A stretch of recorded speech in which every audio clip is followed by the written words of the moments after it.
Hello guys, in this video, you are going to learn about loops in Java language. Well, why do we use loops? Let me take an example. I am creating an array here, int a equal to, I am writing some values here, 1, 2, 3, 4, 5, 10, 11. Okay, these are the elements inside my array. I wanted to print these elements. So I need to write system.out.println ln a of 0, and I need to repeat this line changing a of 1 in one sentence and a of 2 in another line and so on, okay, to print all these elements, right? So this is what happens if we won't use the loop. I need to write the same line, just changing the small code. Like if the array have 1000 elements, I need to write the same line in 1000 times. So this is not efficient, right? So in these situations, we need to use the loops. There are three types of loops: for loop, while loop, and do while loop. For this video, I am going to cover only for loop. Now I am actually explaining on paper, and after completion of this explanation, I am going to run the code directly on online editor. Okay, so firstly, let's talk about the syntax of for loop. For, this is a keyword, and open parenthesis, initialization,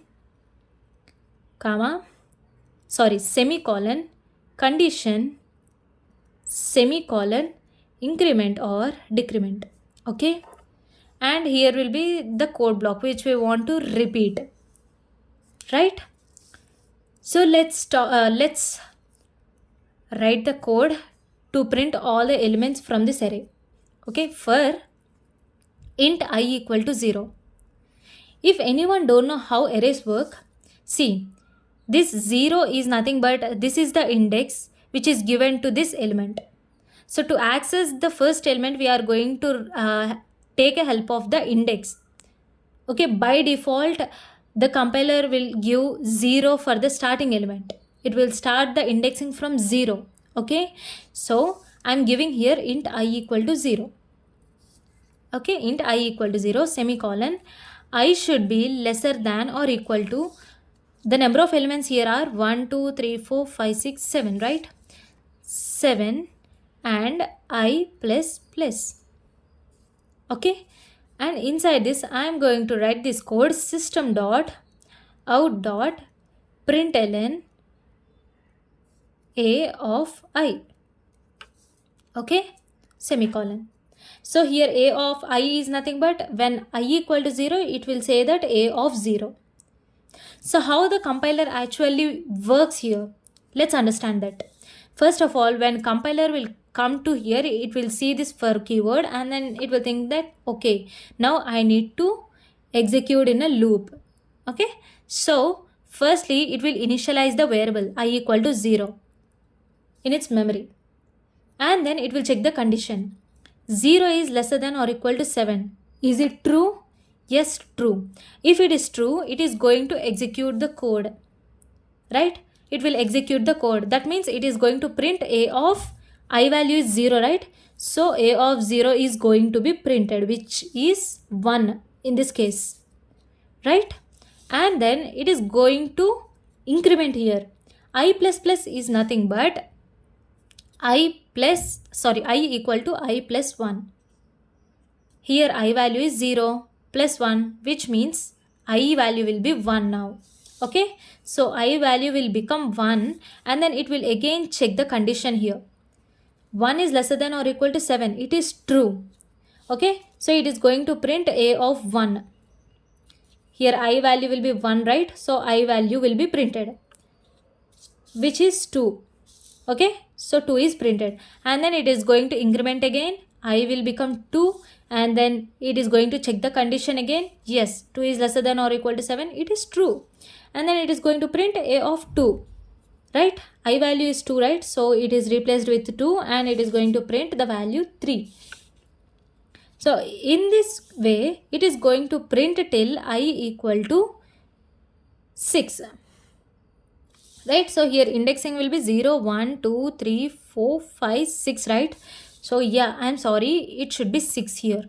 Okay, if you write 7, then when it comes to 7 there is no index here, so it will raise a compiler error, sorry, runtime error. Okay, so you need to check the index values and then you should write the condition, right? So when I equal to 6, it is going to print this value and then it is going to increment again.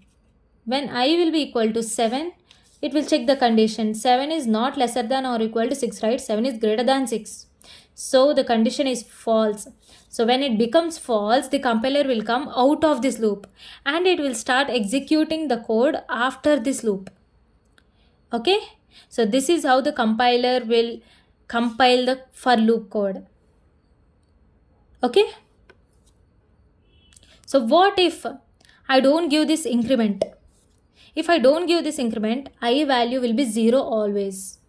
Then it is going to print the 0th one only, a of 0. So it is going to print 1, 1, 1, 1, 1. That's all. It is not going to terminate at any point. So to make it termination, I need both condition and incrementation. Okay, if I don't give condition and if I give increment, then it is going to increment. Good, the I value will become 1 and then I value become 2 and so on. But it won't terminate at any point, right? So we need the termination. We don't want any infinite loops. Okay, so this is how this for loop work. And there is another type of loop just wholly made for arrays. So it is also known as for each loop. How this works? This syntax is completely different than the traditional for loop.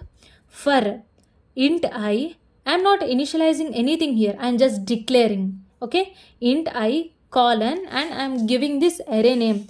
Here our array name is A, right? So I am giving A. And then I am going to write system dot out dot println. Okay, here I am directly writing I. I am not writing A of I. You should check it carefully. I am not writing A of I. I am writing just I. It is because in this case I value is 0 and I value will become 1, and here I value is working as index value. But here I value will directly refer to the elements in array. Okay, there is no need to increment, there is no need to initialize anything. Okay, you can directly write array. First of all, I value will become 1. Okay, it will refer to a of 0 element. Okay, I value will refer to a of 0 element and it will print directly a of 0 element, and then it is going to increment itself. It is going to refer the next element which is a of 1 and then it is going to print this value, etc.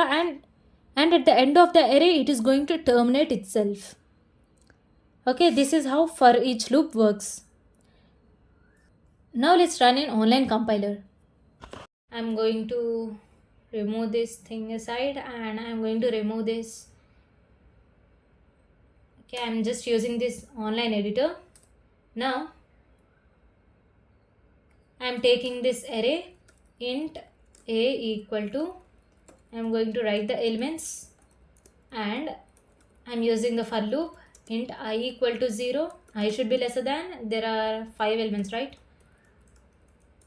Since indexing is starting from 0, I am writing directly lesser than 5, not lesser than or equal to 5. Okay, since indexing is starting from I equal to 0, right?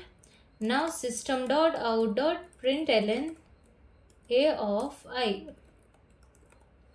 Let's see.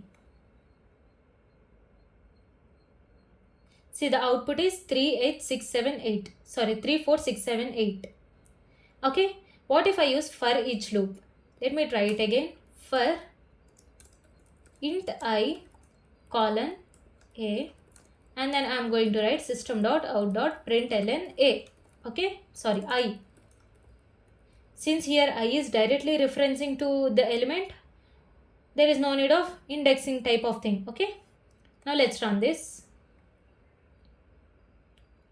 So here you can see that this first 5 are from traditional for loop and the next 5 outputs are from this for each loop.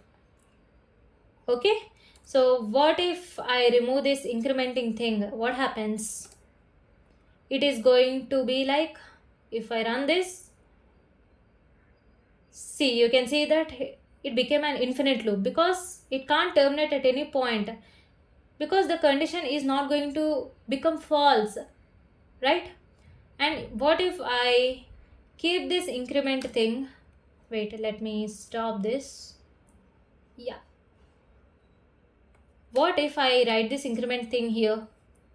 It is going to work. Okay, however we are incrementing it, right? See, it is going to work. Okay, but make sure this I plus plus, if you use this increment thing or decrement thing inside the block, make sure it is at the ending of the block. Okay, don't write it in the top part of your executing block, because if you write like that, see, if I remove this I plus plus and if I write that in front, then what happens is, first of all, I value will be 0, right? I value will become 0. It will come here first. What he will do, it will increment the I value, then I value will become 1. Okay, and then it will print the a of 1 value. Then what about 0? So this is the reason you need to make sure your entire code is free of errors. Okay, you need to make sure how the compiler is actually compiling. Okay, thank you for watching.